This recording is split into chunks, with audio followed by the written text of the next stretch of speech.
भरतलाल जी हाथ जोड़कर रोने लगे गुरुदेव के समीप। कहा, गुरुदेव, ये त्रिवेणी, इसी में गंगा जी भी है, जमुना जी भी है, इन दोनों से मुझे कोई भय नहीं, मगर बीच में जो अदृश्य रूप से जो दिखाई नहीं पड़ती सरस्वती जी हैं, उनसे मुझे बहुत भय है। एक बार तो हमारे सरस्वती जी अयोध्या का दोष वरदान देके पूरा उलट पुलट कर दिए हैं। कहीं मैं फिर से डुबकी लगाऊं और कहीं मेरी मति न बदल जाए, इसलिए मैं डर से स्नान नहीं करता। ये भाव भरतलाल जी महाराज का है।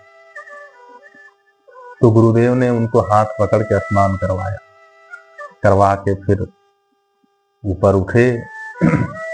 भरतलाल जी ने हाथ जोड़कर गुरुदेव से आदेश लिया कि गुरुदेव, क्या मैं कुछ पल के लिए एकांत में बैठ सकता हूँ?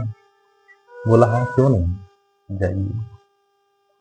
भरतलाल जी महाराज गए त्रिवेणी के संगम के तट पे और हाथ जोड़कर कहा, तीर्थराज त्रिवेणी, हे वेणी माधव, मैं उस कुल से आता हूँ जिस कुल में सिर्फ दिया जाता है, कभी किसी से कुछ लिया नहीं जाता है।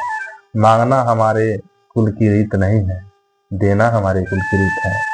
और मैं आज हाथ जोड़कर याचक बन के आपसे कुछ मांगना चाहता हूँ।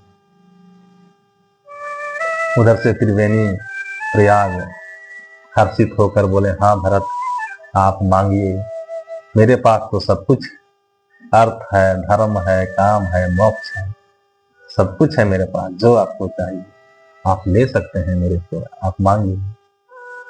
भरतलाल जी महाराज ने कहा, अर्थ नहीं नहीं तीर्थराज प्रयाग, मुझे अर्थ नहीं चाहिए।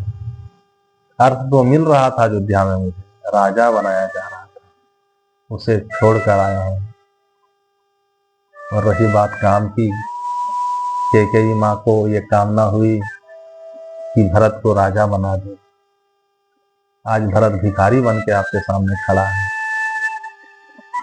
मोक्ष, सगुन उपासक कभी मोक्ष की कामना नहीं करते। रही बात धर्म,